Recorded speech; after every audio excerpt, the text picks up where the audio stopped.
Anyway, out of sheer desperation, she stepped out in front of an oncoming bus and put her hands up as if she was praying, and the bus stopped. There was no cell phone on the bus, so the driver flagged down a taxi driver who eventually called the police. The police took Jayne back to the place where it happened and to the car that she'd escaped. There on the ground was a letter. The letter was addressed to Senora Jayne with a Y, which she found very unnerving because she said that nobody spelled her name correctly. Now, as someone with a name whose spelling is not straightforward, I cannot imagine how unnerving it'd be if someone had spelt it correctly. It gave me chills the first time I read about it. Inside that letter was a ransom note. It also contained an email address and a password. The letter instructed Jayne to go home and await their next message. The police took her statement and she was pretty shaken, but she explained to them what had happened. They didn't seem too shocked as it's not rare for abductions to happen in the area, but they told her to just go home and wait for further information and contact.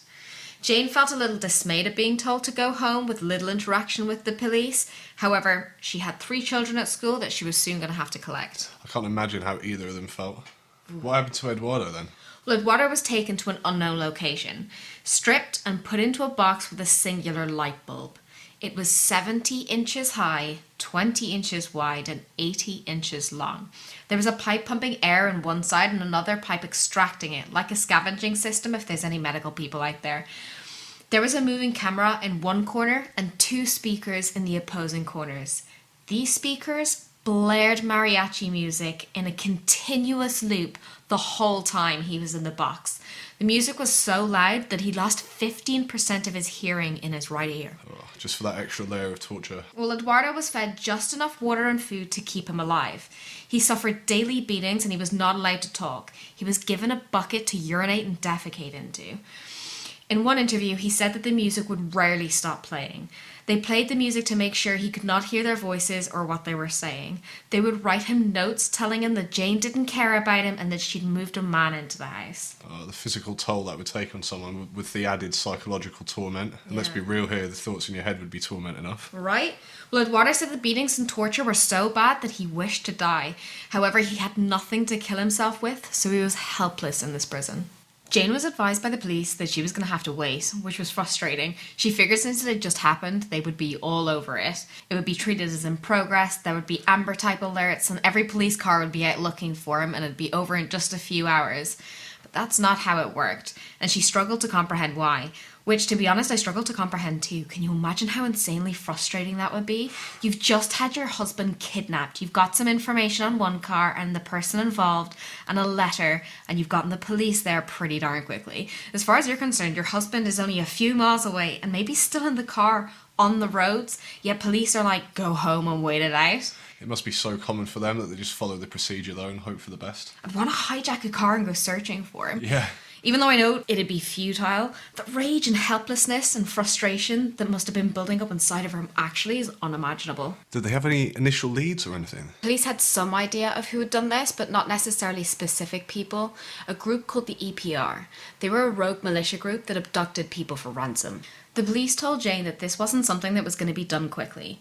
They warned her that it could be weeks, if not months, before she would get her husband back. If she got him back. I read that over 5,000 people disappeared in Mexico in 2019 alone and they were never found. Whoa. You can appreciate this is not an out of the ordinary case for the police. What were Jayne's options? Well, in Mexico for this type of incident, there's 3 options. You can allow local police to do it. You can try get the equivalent of the FBI involved, which are known as the AFI in Mexico, or you can go private. Jayne chose to go private initially, and whilst at the crime scene, she called a private consultant who specialised in kidnappings and ransom negotiations, but this came at a hefty price. When she called private companies, they all had the right questions and seemed far more interested than the police. They would ask things like how many vehicles were involved, what did they say, can you describe the people, what did their guns look like. Once she gave them the information, they said it was a sophisticated operation and it was going to be expensive. It was far more than she could afford. Jayne decided to turn to the AFI for help. They told her to go home and await further contact from them. This was going to be a waiting game. Jayne, in shock, returned to her home with a police officer. When Jayne was home, she opened up the letter with her name on it. It contained the email address and password, and it had instructions to log on to the email with the encrypted password and wait for further information and instruction. She finally had to collect her kids from school. She didn't really want to tell her children that their father had been kidnapped, so she tried to keep it a secret and say that he was away on a business trip. That'd be so tough, so alone. Well, Fernando, their eldest son, was 12. Jane knew that she couldn't keep it from him and would actually need him now to confide in and step up to help wherever possible. So she told him the truth and told him to keep it a secret from Emiliano and Naya, and was sworn to absolute secrecy to everyone. A few months later, she had no choice but to let her other children know about their father's abduction, but they were also sworn to absolute secrecy. She called her mother, also named Jane, and told her what happened, and her mother dropped everything to pack a suitcase and be with her daughter. Naya said that she struggled to even wrap her head around it when she was told. She was only 6 years old and didn't even know what kidnapped was. They had to explain to her that bad guys stole her dad. Jane awaited the arrival of the AFI agent that was supposed to be sent to her house. She got a call at 3 a.m. from a man asking to be collected from the bus station. When she got there, a young slim man in his early 20s greeted her in a t-shirt, a baseball cap and glasses. She asked him if he was even a police officer or if he had a gun. He was a police officer, but no, he did not have a gun.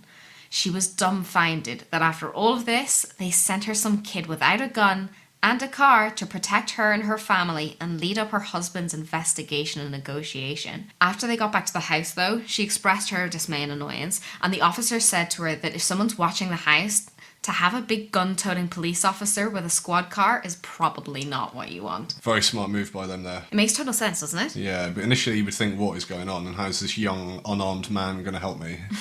He set up a space in the house where he could see everything that was going on there. He was older than he looked and experienced. After going over the information Jane gave, he was almost entirely convinced this was the workings of the group called the EPR, and the outcome wasn't going to be great. He braced her that this was not going to be over quickly, but would be months, if not longer. So naturally, you're going to notice if someone disappears, and there are some people you're going to have to inform.